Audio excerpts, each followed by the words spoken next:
की वीडियो में अपन ने बात की थी जो लीवर के अंदर से निकल रही है डक्टस वेनोसस से ब्लड किस में जा रहा है, आईवीसी में। और आईवीसी की फुल फॉर्म होती है inferior vena cava. Inferior vena cava से ब्लड किस में जा रहा है, हार्ट के अंदर जा रहा है। तो ये अपन ने कंप्लीट कर दिया। तो अब अपन बात करते हैं हार्ट की। ठीक है, एक बहुत ही प्यारा सा हार्ट का डायग्राम है। ये अपनी हो गई आईवीसी इंफीरियर वेना कावा। अब यहाँ से ब्लड इसके अंदर आ रहा है, किस में आ रहा है, राइट एट्रियम के अंदर ब्लड आ रहा है। ये इसमें ये ब्लड में बना देता हूँ, ये इसमें आ गया, अपने ब्लड अंदर एंटर हो गया। अब आपको एक एस शेप की नज़र आ रही होगी, इसको अपन बोलते हैं फोरामेन ओवेल। ये एक मीडियम या एक रास्ता है वे जो किसे कनेक्ट करता है, मेन राइट एट्रियम से राइट वेंट्रिकल को कनेक्ट करता है। एक बीच में एक रास्ता है जहाँ से ब्लड जैसे ही एंटर हुआ तो ब्लड किसके अंदर जाएगा, अब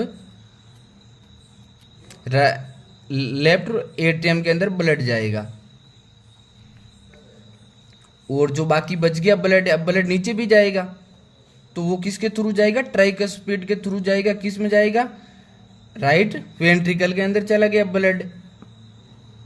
अब मैंने बता दिया आपको, इसको बोलते हैं अपन फोरामेन ओवेल। तो इसकी हेल्प से ब्लड आ गया, लेफ्ट एट्रियम के अंदर आ गया।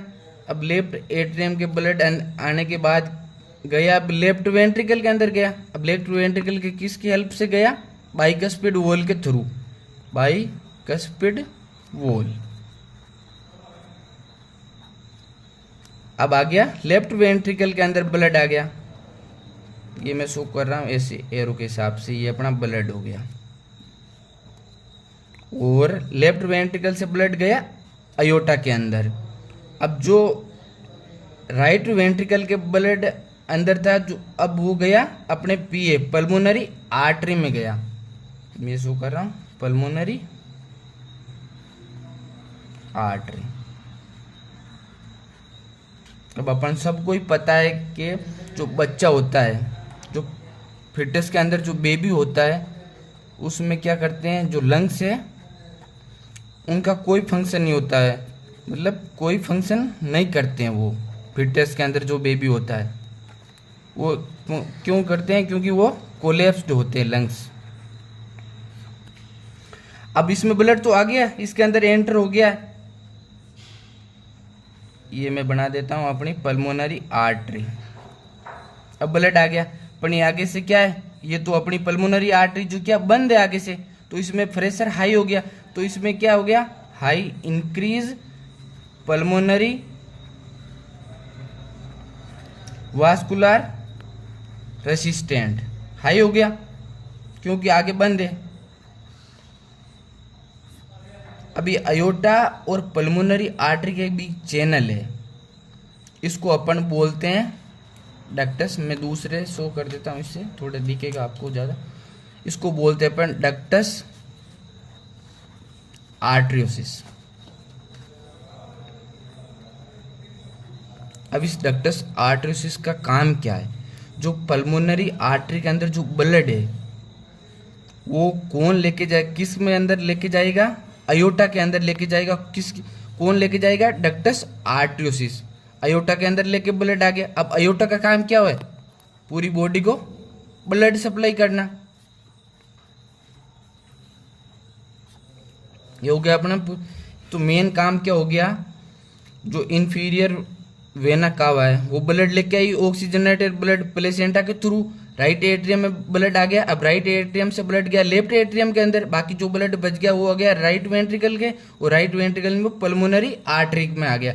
अब लेफ्ट एट्रियम में जो ब्लड था वो लेफ्ट वेंट्रिकल के अंदर आ गया, और लेफ्ट वेंट्रिकल के थ्रू जो कनेक्ट है नीचे अयोटा के अंदर ब्लड चला गया। और पल्मोनरी आर्टरी वाला जो ब्लड था, क्यों लंग्स काम नहीं कर रहे, तो वो डक्टस आर्टरियोसिस की हेल्प से अयोटा में चला गया, और अयोटा से पूरी बॉडी को सप्लाई हो गया। तो ये अपनी मेन जो अपन ने जो डायग्रामेटिक है वो सब पढ़ लिया।